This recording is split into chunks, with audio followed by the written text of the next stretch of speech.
मुंजीत महत्त्वाचा असणारा गायत्री मंत्र म्हणजे काय? गायत्री या शब्दाचा अर्थ काय? शिवाय हा उपदेश कसा करतात? हा उपदेश करण्यामागचा उद्देश काय? या सगळ्याबद्दल थोडक्यात माहिती मी या एपिसोडमध्ये सांगणार आहे. त्यामुळे हा एपिसोड तुम्ही पूर्ण बघितलात तर ही सगळी माहिती तुम्हाला मिळेल. नमस्कार, मी प्राची. मुंज सिरीजमध्ये सगळ्यांचं मनापासून स्वागत. या सिरीजमध्ये आपण मुंज चालू असताना जे विधी करतात त्या विधींचा थोडक्यात अर्थ, शिवाय हे विधी केले जात असताना ज्या पारंपरिक ओव्या म्हणतात, मग ते मातृभोजन असेल किंवा मुंज लागतानाचं मंगलाष्टक असेल, आणि मुंजसाठी जेव्हा आपण सगळ्यात आधी तारीख काढतो, मुहूर्त काढतो, तो मुहूर्त काढत असताना ज्या ओव्या म्हणतात, ही सगळी गाणी, हा सगळा कॉन्टेंट या चॅनलवर अवेलेबल आहे. त्यामुळे तुम्ही हे चॅनल नक्की सबस्क्राईब करा आणि ज्यांच्याकडे मुंज असेल त्यांना ही सगळी माहिती नक्की शेअर करा. मुंज सिरीजला आपण अगदी पहिल्यापासून सुरुवात केलेली होती. मुंजीचा मुहूर्त काढत असताना काय काय करतात, तसंच आपण या सिरीजच्या मागच्या एपिसोडमध्ये मौंजीबंधन म्हणजे काय, जे सगळ्यात महत्त्वाचं असतं त्याबद्दल जाणून घेतलं होतं. आणि या एपिसोडमध्ये आपण गायत्री मंत्राचा उपदेश आणि अनुप्रवचनीय होम या विधीबद्दल थोडक्यात माहिती जाणून घेणार आहोत. तर मुंज लागल्यावर पिता जो असतो मुलाचा, तो आपल्या मुलाला गायत्री मंत्राचा उपदेश करतो. तर हा उपदेश करण्यामागचा उद्देश काय? तर गायत्री मंत्राचा उपदेश करण्यामागचा उद्देश आहे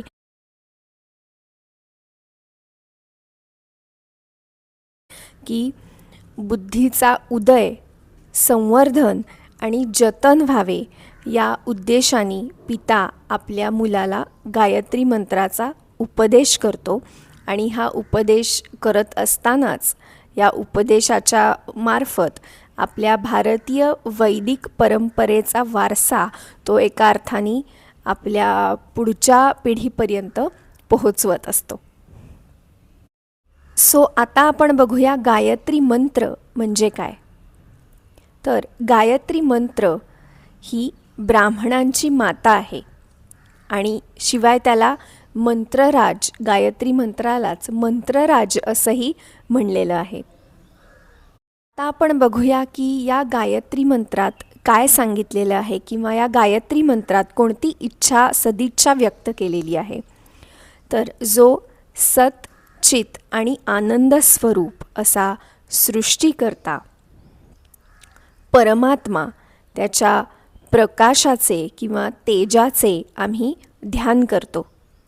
शिवाय हा परमात्मा आमची कर्म आणि बुद्धी नेहमी सन्मार्गाकडे जाण्यासाठी आमच्या बुद्धीला आणि कर्मांना प्रवृत्त करत राहो, अशी सदिच्छा या मंत्रातून व्यक्त केलेली आहे.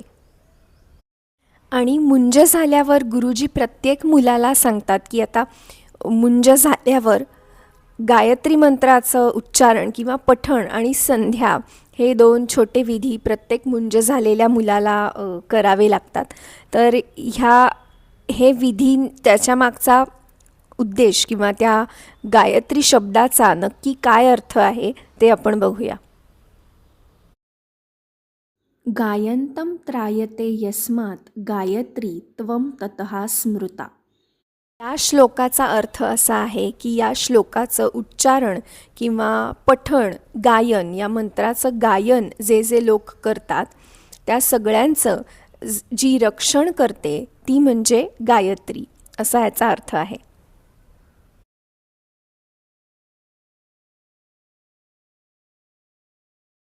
ओम भूर्भुवस्वः तत्सवितुर्वरेण्यं